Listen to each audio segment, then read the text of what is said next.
Mpaka wengine anasema mbona kuna pia kutoka first season hadi ya tatu. Okay. Unaona? Msanii anafanya nini? Ana complain kwamba amechujwa this time hata before. Okay. Na kuna wasanii wengine ambao walitoka season ya kwanza, ya pili na ya tatu.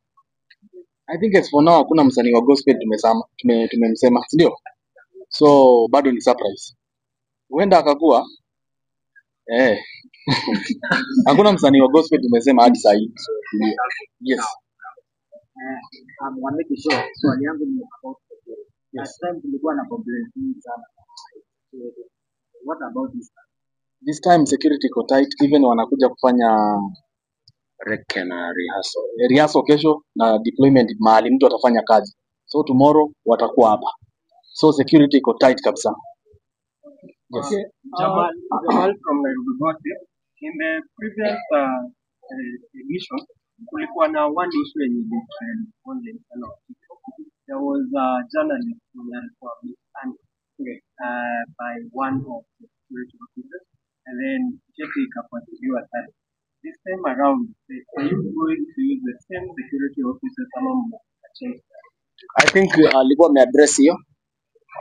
This time security iko beefed up sana, and nakasema pia they are coming for rehearsal and reke tomorrow.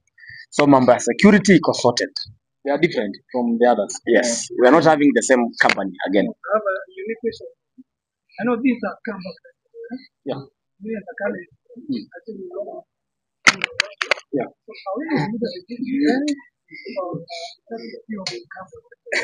One, you are not few, mko wengi. Kamba Festival ni ya kila mtu. That's why it may include even printing. That's ndio. So it's for everyone. Kamba Festival for everyone. So hata wewe na Wakale, asi Wakale peke yao.